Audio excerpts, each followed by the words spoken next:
Uy, ano ba? Naghahanap ka ng pagkain dito eh. Nakikita ko nga. Problema ba yun? Medyo. Masagaban. Domeng! Oh, nandiyan ka na pala. Kanina ka pa nga hinahanap ni Mary Jane. Nakahanap na raw siya ng mag-aayos ng bangka. Sige, pupuntahan ko muna. Rosel, pag natapos ka dyan, puntahan mo na lang kami at tulungan mo kami dun sa pag-aayos ng basahan, ha? Apo, sige po, Nay.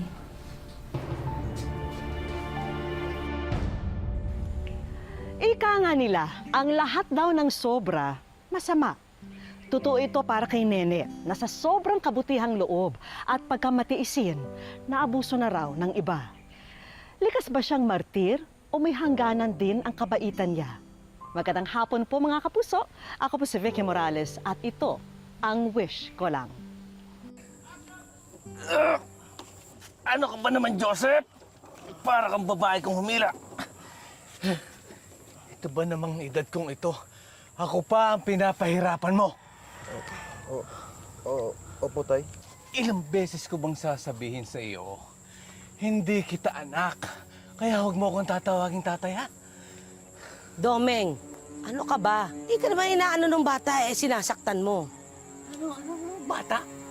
Hindi na ito bata, matigas na ang buto nito. Ampun-ampun ka, batugan pa.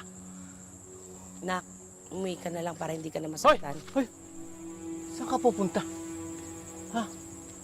Ikaw ang mag-aayos nitong bangka. Ako ang aalis. At saan ka pupunta? At kailan naman ako nagsabi sa'yo kung saan ako pupunta?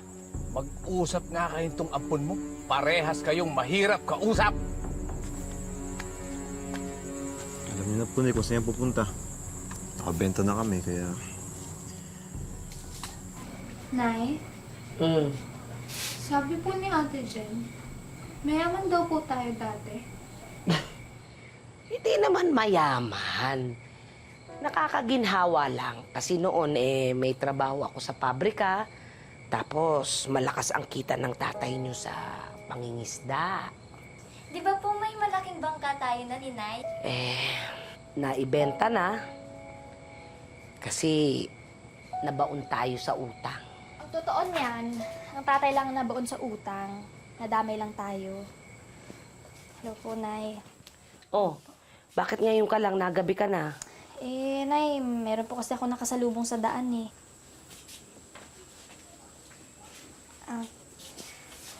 Nay, si Rosel po, classmate ko dati. Magandang gabi po. Nay, okay lang po ba na dito muna siya? Kasi pinalaya siya sa kanila eh. Pinalayas? Opo. Bakit? Okay lang. Hindi mo kailangan sabihin ngayon kung hindi ka pa handa. Sabihin mo na lang pag komportable ka na, ha? So, Nay, ibig sabihin po ba na pwede na siya dito? Kaibigan mo siya, di ba? Makakatangi ba ako? Salamat po, Nay. Totoo pala yung sinasabi mo na napakabait ni nanay, no? Ay, grabe, super. Teka, yung tatay niyo nga pala. Kung gaano kami kaswerte sa nanay namin, gano'n naman kami kamalas sa tatay namin. Bakit naman? Swerte ng araw ngayon. Mapera ako. Ano ba ito dito? Bilaw na tayo. Okay ka na kami. Ha? Uy, Domeng! Oh! Sino ka? Hayop ka? 2 buwan mo ako yung binahay tapos hindi mo na ako kilala? 2 buwan pala yun eh. Di matagal na. Ibig sabihin, pinagsawaan na kita. Pang ginagawa mo rito? Lisa.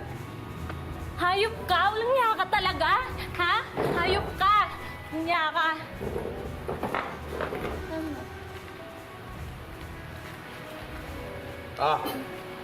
Ito. Ha? Ipambili mo ng gatas ng anak mo. Swerte mo. Mabait ako ngayon.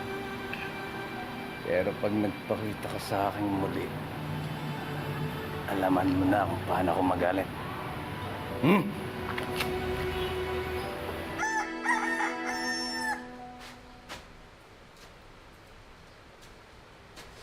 Tumabay nga kayo siya. Ulit!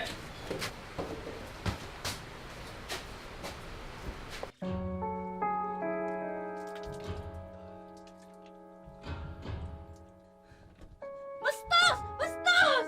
Jane! Sel? Jane! Jane! Domeng, anong ginagawa mo? Anong ginagawa ko? Hindi ba siya dapat kung ano ang ginagawa niya dito sa pamamahay ko? Siya si Rosel, kababata ni Jane. Eh, dito muna siya titira. Hindi mo man lang naisip na konsultahin ako bago ka mag-ampon na naman. Una! Wala naman akong pakialam sa sasabihin mo. Wala akong pakialam kahit ampunin mo ang buong barangay. Ha? Tara!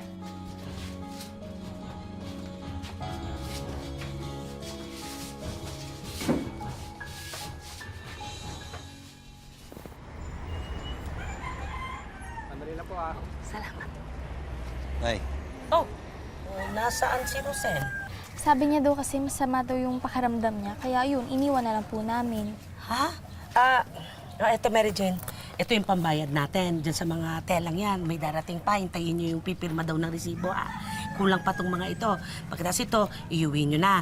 Aalis muna ako. Titignan ko muna si Rosel at kawawa naman yung bata. Mag-iingat kayo yung kapatid nyo, Titignan mo. Teka, Nay. Bakit? Ano ka ba, malaki na si Rosel? Kayang-kaya niya na yung sarili niya. Alam ko naman yun. Pero wag niyong kalilimutan. Sa atin siya nakatira. Kaya responsibilidad ko ang batang yon.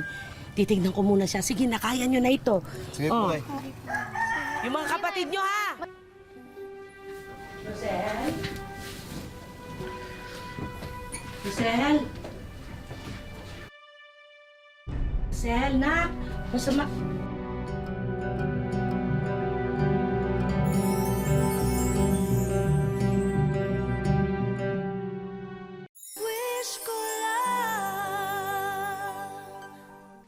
Inampun ni Nene si Rosel dahil naawa siya sa dalagita na kaibigan ng kanyang anak. Itinuring niya na sarili niyang kadugo, minahal, inalagaan at kung minsan pinagsisilbihan pa. Ngunit sa hindi niya maisip na dahilan, pumatol si Rosel sa mister niyang si Domeng.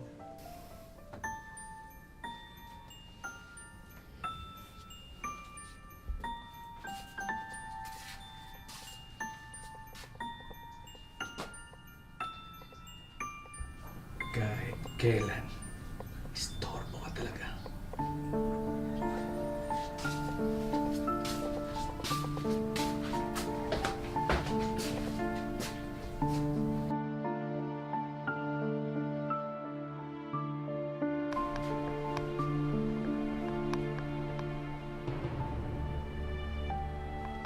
Sorry po, Nay.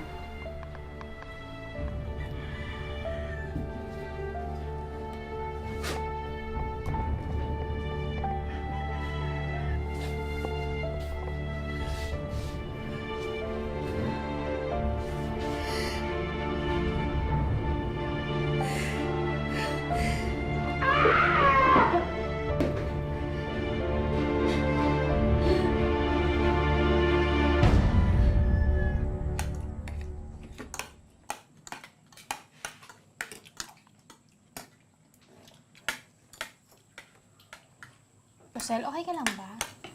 Parang kanina ka pa namumutla eh. Okay ka lang? Hala, nanlalamig ng kamay ni Ate Rosel. Binigyan ko naman ng gamot si Ate Rosel nyo eh. Kailangan lang niyang magpahinga. Nahuli man ni Nene ang asawa at si Rosel sa akto. Mas pinili niyang isikreto na lang ito at kalimutan. Pero hindi ito nakabuti sa sitwasyon.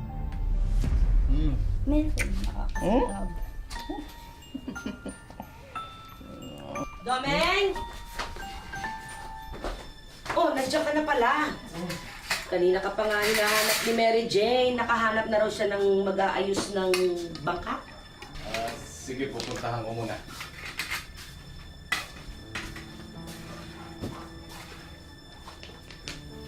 Rosel, pag natapos ka dyan, puntahan mo kami ha. Tulungan mo kami sa pag-aayos ng mga basahan. Sige po, Nay. Rosel, kung talagang nanay ang turing mo sa akin, itigil mo na ang pakikipagrelasyon kay Doming. Hindi mo siya kilala. Sisirain lang niya ang buhay mo. Eh, kaya niyo lang naman sinasabi yan eh. Kasi alam niyo ako yung mahal ni Doming eh. Alam mo, Rosel, maniwala ka man o hindi, anak ang turing ko sa'yo. Hindi lang ikaw ang una niyang pinaasa, marami kayo. Tayo! Ayoko lang masaktan kang kagaya ko. Hindi tayo magkakagaya. Magkaiba tayo. Hindi ko kailangan ng pag-aalala mo, nanay.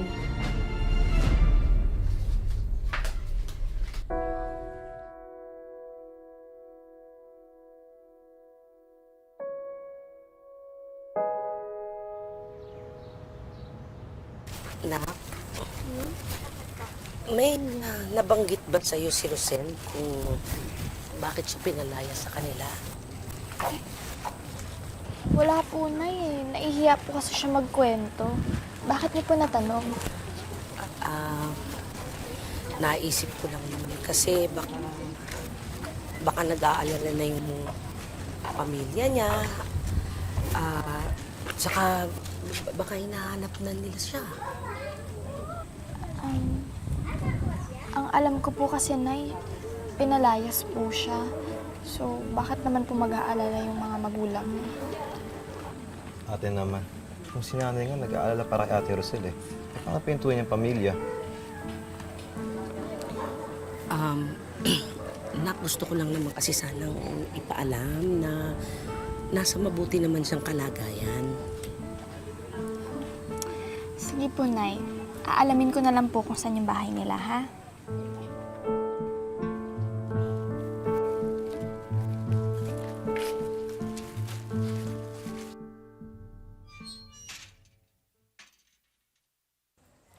Pasensya ka na, Nene, pinag-antay pa kita. Hindi ka naman na dapat nag-abala. Kumusta na yung anak ko? Kumusta na si Rosel? Yun nga ang ipinunta ko rito. Una, para sabihin, nasa mabuting kalagayan naman siya. Ay, salamat sa Diyos. Abot-abot ang pag-aalala ko nung simula nung lumaya siya. Lumayas? Ang sabi niya sa amin, pinalayas niyo daw. Hindi totoo yun. Lumaya siya dahil pinigilan namin makipagrelasyon sa lalaki may asawa. Anong nangyari? Lumaya siya para makipagkita dun sa lalaki pero balita namin hindi siya sinipot dun sa tagpuan nila.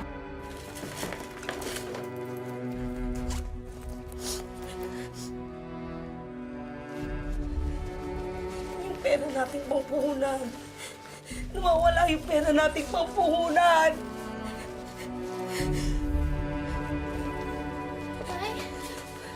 Nay, wala na po yung mga gamit ni Rosel. Nay, bakit po naglayas siya? Bakit, Nay? Nay, bakit po? Si Rosel at ang tatay niyo na.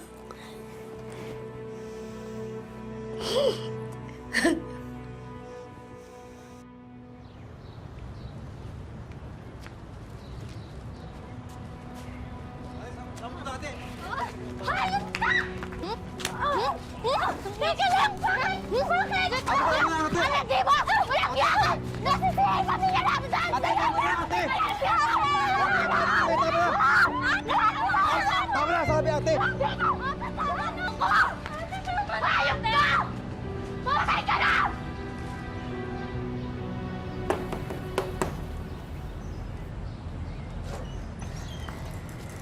Oh, Nay. Anong ginagawa mo dito? Sino ba yan? Ang aga. Nene? Bilib din naman ako sa'yo. Hanggang dito, nahanap mo pa rin ako. Rosel, anak, umuwi ka na sa atin. Hindi ako uuwi. Masaya na ako dito eh. Rosel, anak, wala kang kinabukasan sa kanya. Isipin mo mga ginagawa mo. Alam ko ang ginagawa ko.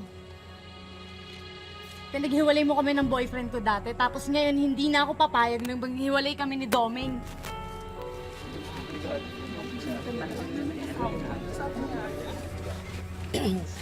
Talaga bang dito tayo mag-uusap o papasok tayo sa loob?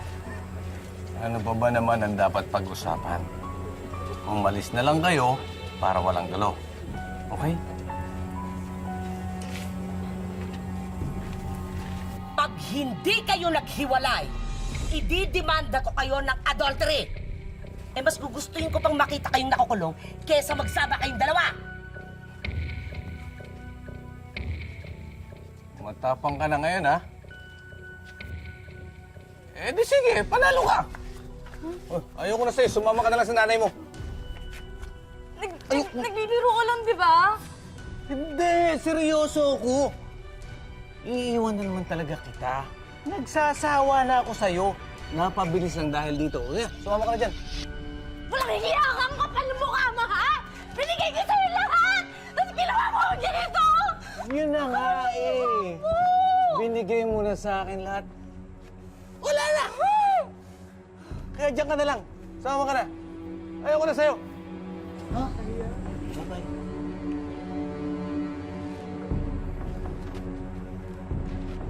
Hindi ka na.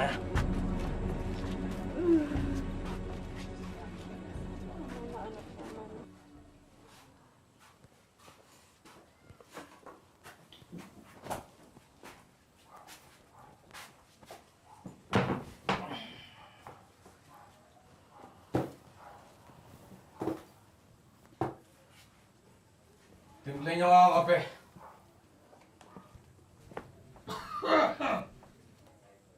Ang sabi ko...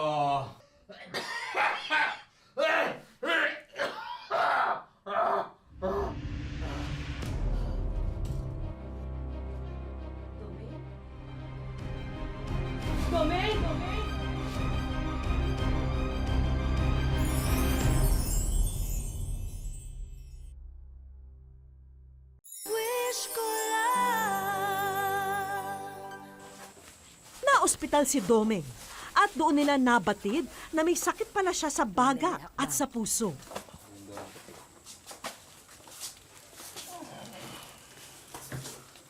Diretso nyo na yan sa kwarto, baka mamaya makahawa pa dito. Halika na.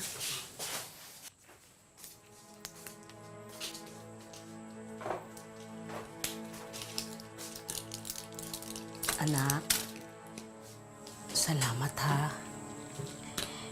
Hindi nyo naman kailangan po magpasalamat sa akin, Nay. Dahil matagal na pong patay yung tatay ko para sa akin. Nandiyan na po yan, Nay. Wala na po akong magagawa. Maliligo lang po ako tapos aalis na ako. Saan ka pupunta? Maghahanap po ako ng pwede kong paghiraman ng puhunan. Dahil lahat ng pera natin ubos sa ospital. Gamot niya.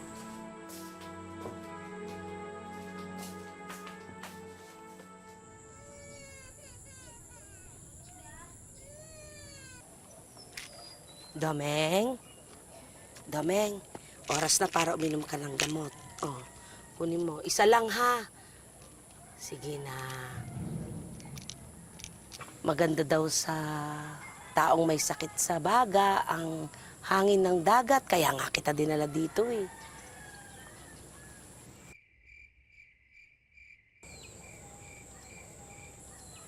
Nene, Ah?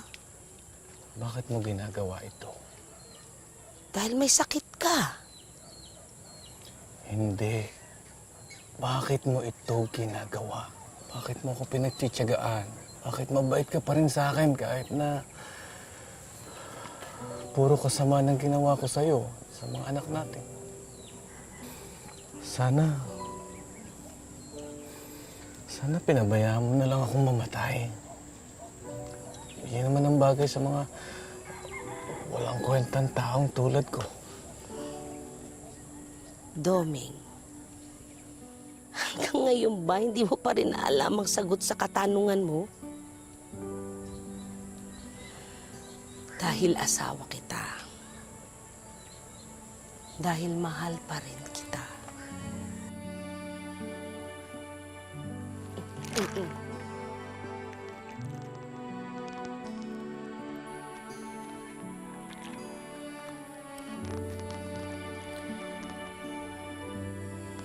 Nene, patawarin mo ako ha.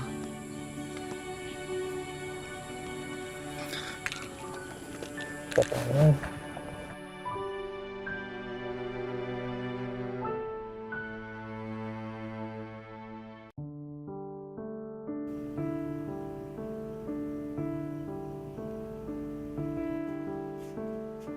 Ang tunay na nagmamahal, umuunawa, magpapatawad, at lalo pang nagmamahal.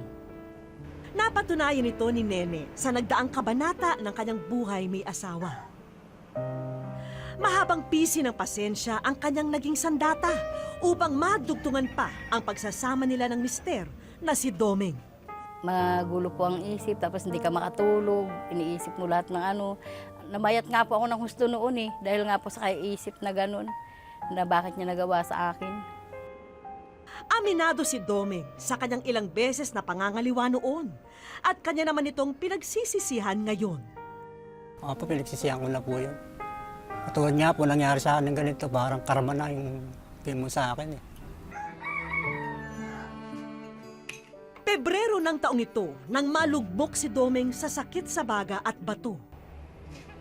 Gayunpamay, nananatiling nasa kanyang tabi si Nene. Ang malaki pong pasasalamat ko sa kanya dahil siyempre kahit po anong nangyayari sa buhay namin, natanggap niya pa rin po ako uli. Yun, nagsama pala uli kami.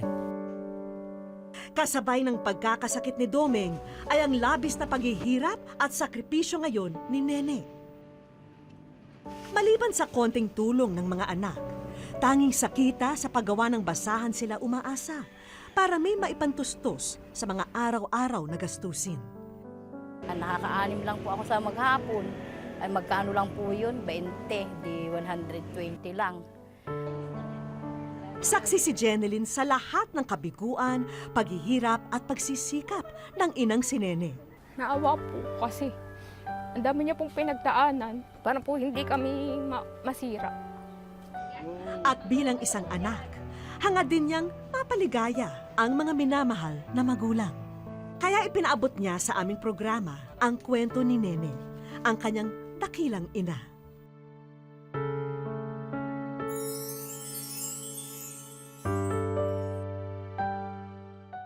Sa aming pagbabalik, Wish ko lang.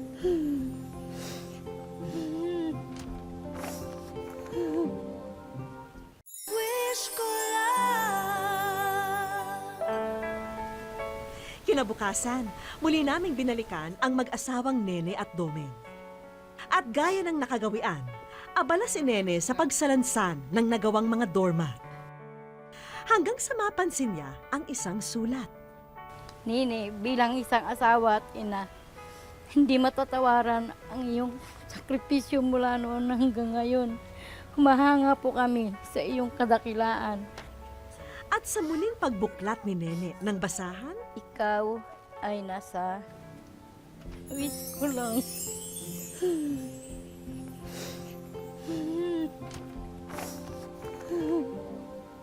Hindi ko po akalain na makakarating po kami sa isang wish ko lang.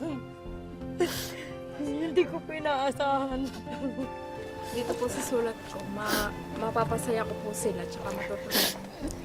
Masalamat kasi pinalakan mo kaming mabuting bata. Naging matatag ka para sa pamilya. Mahal na mahal ko kayo ni Papa, kaya ko nagawa.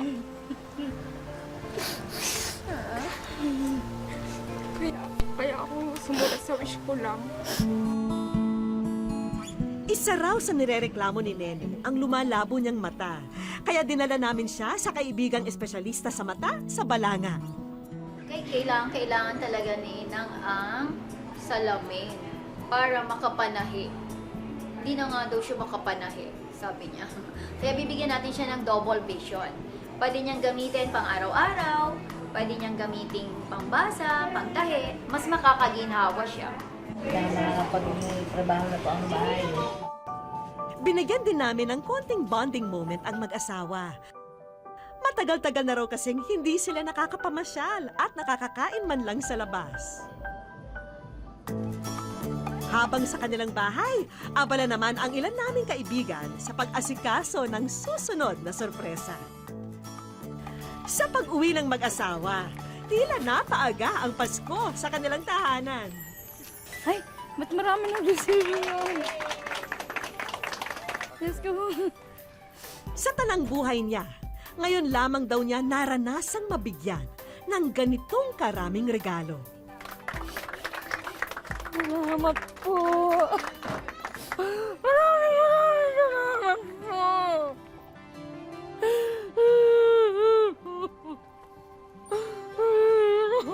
Salamat po sa inyo lahat.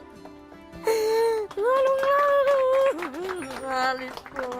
Maraming salamat po. Ate Ne, ang Rotary Club of Mariveles Eco Zone po ay naghandog sa inyo ng pangkabuhayan showcase, ang Sari-Sari Store. Sa haba po ng aking paghihirap, ngayon ko lang po ito